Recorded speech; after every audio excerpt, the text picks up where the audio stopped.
Amazon berencana melakukan gelombang kedua pemutusan hubungan kerja pekan depan, di mana Amazon diperkirakan memulai gelombang kedua PHK paling cepat pada Selasa pekan depan. Jumlah karyawan yang terdampak disebut kurang lebih sama dengan PHK Oktober lalu, yakni sekitar 14.000 orang. Langkah ini merupakan kelanjutan dari target pemangkasan total 30.000 pekerja kerah putih.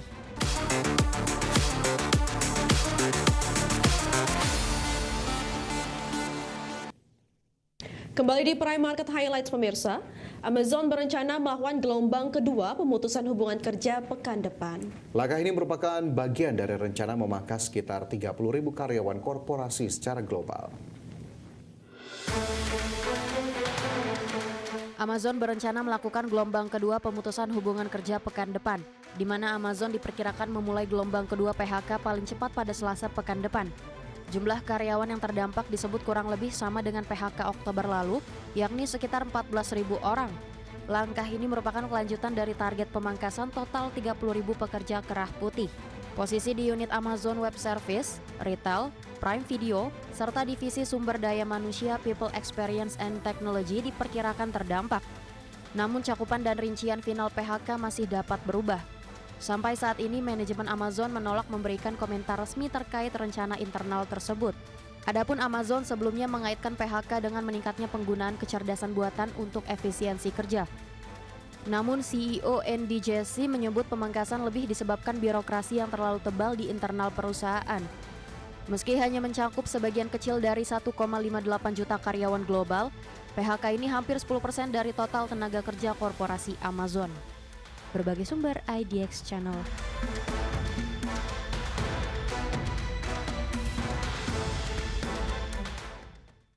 Pemirsa, Intel memperkirakan pendapatan dan laba kuartal pertama 2026 akan berada di bawah estimasi pasar. Ya, kondisi ini terjadi karena perusahaan masih kesulitan menyesuaikan pasokan chip server dengan lonjakan permintaan pusat data kecerdasan buatan.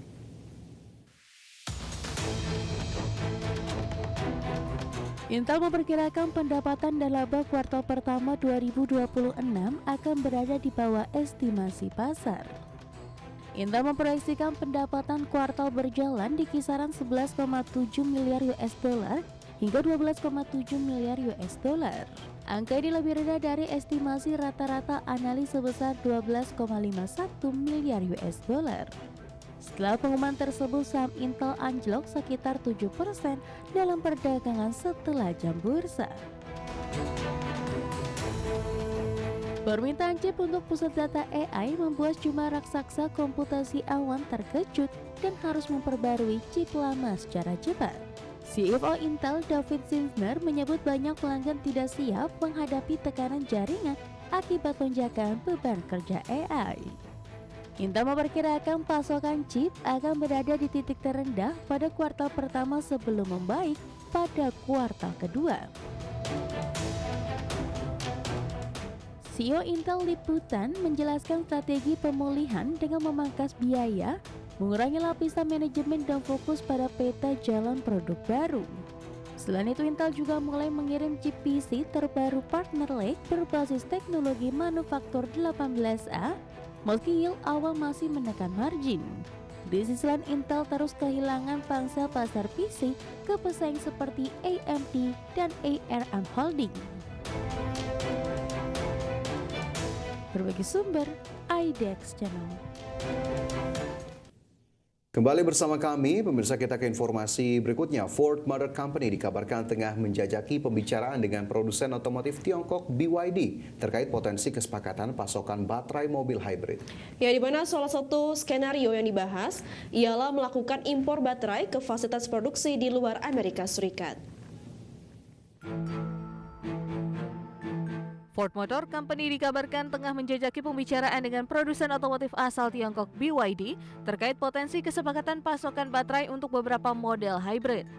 Meski demikian, pembicaraan tersebut masih dalam tahap awal dan hingga kini belum menemui kesepakatan akhir.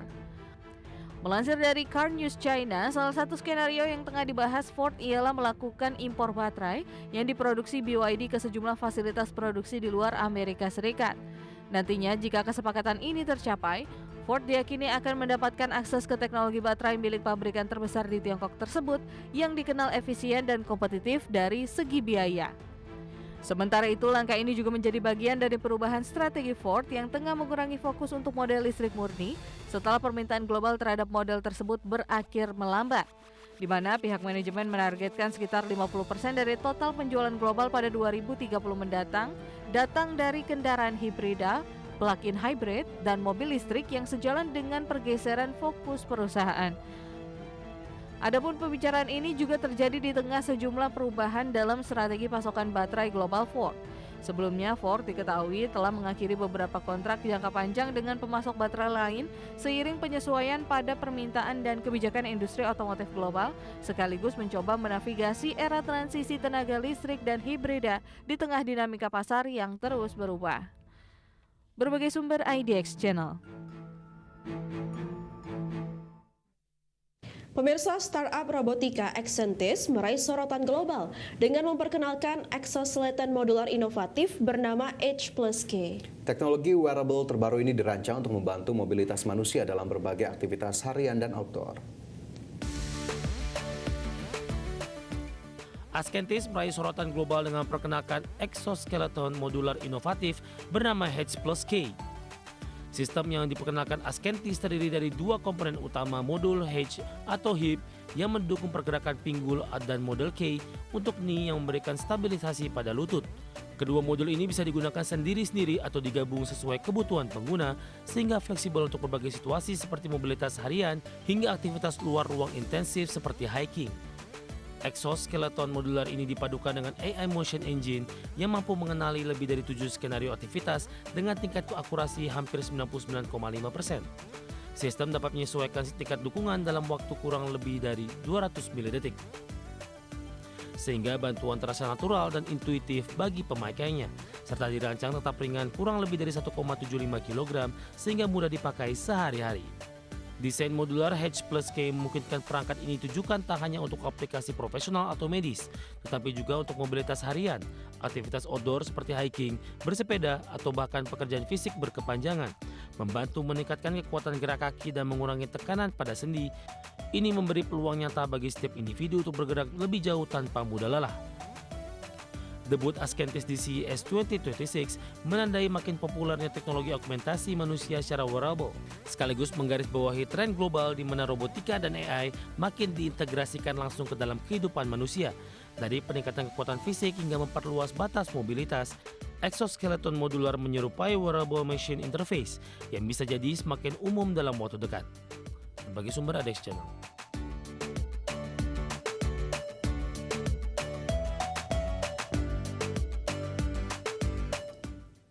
Perangkat pelacak AirTag besutan Apple kini terbukti bisa membantu mengurangi risiko bagasi hilang di bandara dan maskapai penerbangan sampai sekitar 90% menurut data terbaru yang dibagikan oleh Sita, perusahaan teknologi transportasi udara terkemuka. Perangkat pelacak AirTag buatan Apple kini terbukti bisa membantu mengurangi risiko bagasi hilang di bandara dan maskapai penerbangan.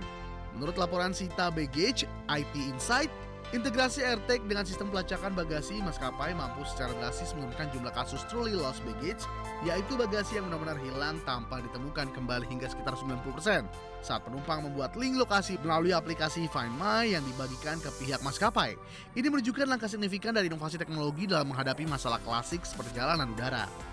Selain menurunkan risiko kehilangan, pemakaian AirTag juga memberikan efek positif pada waktu pemulihan bagasi tertunda.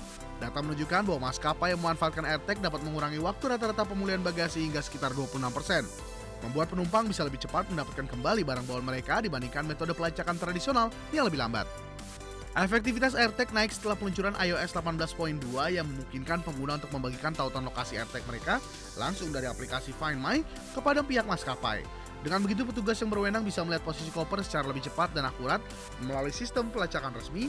Tautan ini juga otomatis dinonaktifkan setelah pemilik menemukan barangnya sehingga privasi tetap terjaga.